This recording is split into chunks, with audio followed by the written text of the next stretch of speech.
தமிழக வெற்றி கழகத்தினுடைய தலைவர் விஜயும் திடமாக இந்த நிகழ்வுக்கு பிறகு, அதாவது இந்த துன்பியல் சம்பவத்திற்கு பிறகு ஒரு மிகப்பெரிய சதித்திட்டம் இருக்கின்றது என்ற ஒரு தகவலை சொல்லியிருந்தார்.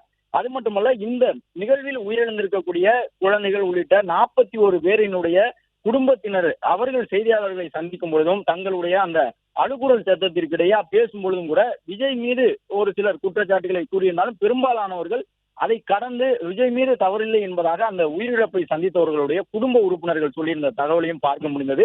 எனவே உயிரிழந்தவர்கள் அந்த கூட்டத்திலே இன்னும் சற்று பாதுகாப்பு நடைமுறைகளை பின்பற்றி இருக்க வேண்டும், பின்னணியிலே ஏதேனும் காரணம் இருக்குமோ என்ற ஒரு சந்தேகம் எங்களுக்கும் இருக்கின்றது என்ற ஒரு கருத்தை உயிரிழந்தவர்களுடைய குடும்ப உறுப்பினர்களும் சொல்லி இருந்தார்கள். இவற்றை எல்லாம் மனதில் வைத்துதான் நீதிபதிகள் இந்த வழக்கினுடைய விசாரணையை தற்பொழுது கையில் எடுத்திருக்கின்றார்கள்.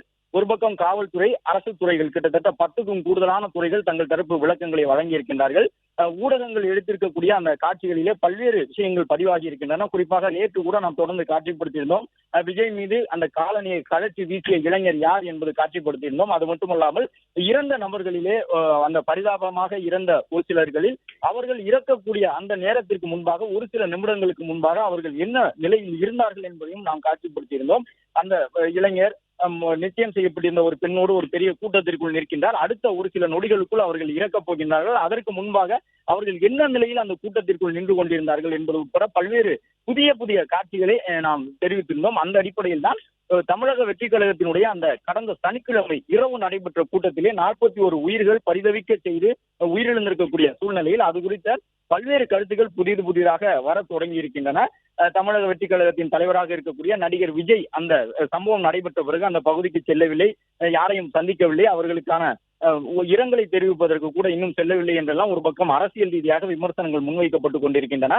பல்வேறு தலைவர்கள் தங்களுடைய கருத்துக்களையும் சொல்லியிருக்கின்றார்கள். குறிப்பாக நாம் தமிழர் கட்சியின் ஒருங்கிணைப்பாளர் சீமான் உள்ளிட்டவர்கள் கரூரில் மட்டும் விபத்து ஏன் ஏற்பட்டது என்று கேட்கக்கூடிய கேள்வி ஒரு அபத்தமான கேள்வி என்பதையெல்லாம் நேற்று தன்னுடைய கருத்தாக அவரெல்லாம் சொல்லியிருந்தார். எனவே ஒட்டுமொத்த கட்சிகளும் இந்த விஷயத்திலே தங்களுடைய நிலைப்பாடுகளை சொல்லியிருக்கின்றார்கள்.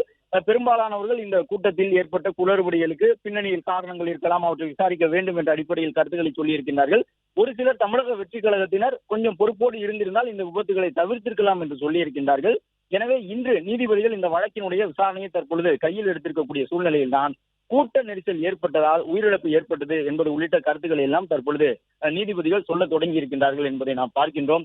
கரூர் விஜய் பிரச்சாரத்திற்கு அனுமதி வழங்கப்பட்ட இடம் மாநில சாலையா, தேசிய நெடுஞ்சாலையா, எப்படி அனுமதி அளித்தீர்கள் என்ற கேள்வி தற்பொழுது நீதிபதிகள் மூலமாக எழுப்பப்பட்டிருக்கின்றது.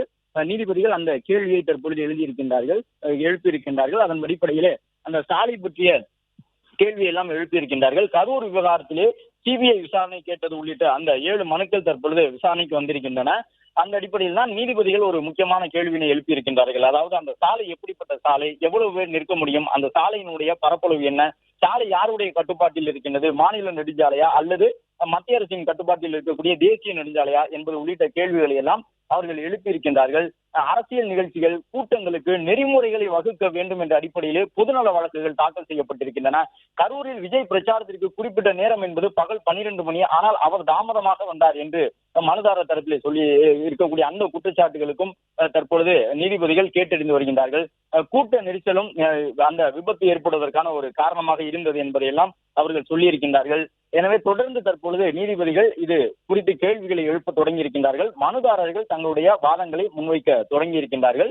இந்த முக்கியமான வழக்கினுடைய விசாரணை தொடங்கி இருக்கின்றது.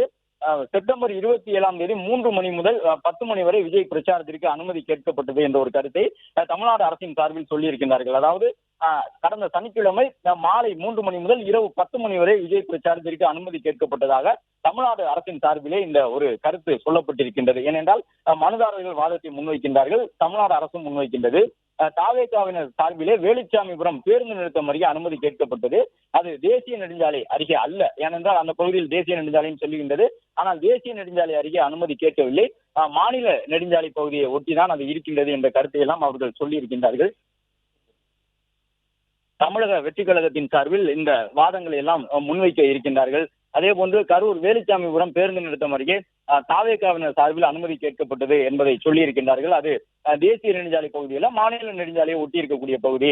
அரசியல் நிகழ்ச்சிகள், கூட்டங்களுக்கு நெறிமுறைகளை வகுக்க வேண்டும் என்று சொல்லப்பட்டிருந்த நிலையில் அது தொடர்பாகவும் தற்பொழுது இந்த கருத்துக்கள் சொல்லப்பட்டு வருகின்றன. மேலும் குடிநீர், கழிவறை போன்ற அடிப்படை வசதிகள் செய்து தரப்படுவது அவசியம்தான். பொதுமக்களின் நலன்தான் முக்கியம் என்பதை நீதிபதிகள் சொல்லியிருக்கின்றார்கள். குடிமக்கள் எந்த கட்சியை சேர்ந்தவராகவும் இருக்கலாம். அவர்கள் எந்த கட்சியை சேர்ந்தவர்களாக இருந்தாலும் கூட அவர்களுக்கு அந்த குடிநீர் உள்ளிட்ட அடிப்படை வசதிகளை செய்து கொடுப்பது அரசினுடைய கடமை என்பதை நீதிபதிகள் சொல்லியிருக்கின்றார்கள்.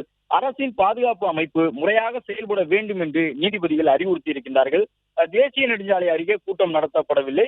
அது ஏற்கனவே பல்வேறு கட்சிகள் கூட்டம் நடத்தியிருந்த இடமாகத்தான் இருந்தது என்று அரசு தரப்பிலே தற்பொழுது இந்த வாதங்கள் முன்வைக்கப்பட்டு வருகின்றன.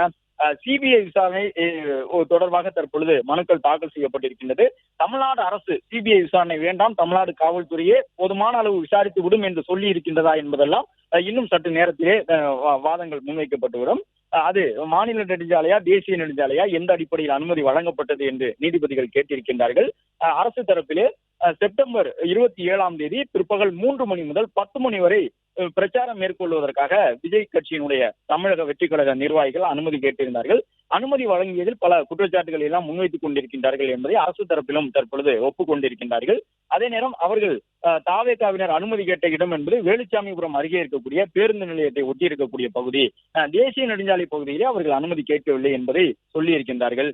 அது மட்டுமல்லாமல் அரசு தரப்பில் ஆஜராகி இருக்கக்கூடிய வழக்கறிஞர்களிடம் நீதிபதிகள் ஒரு சில அறிவுறுத்தலை வழங்கியிருக்கின்றார்கள்.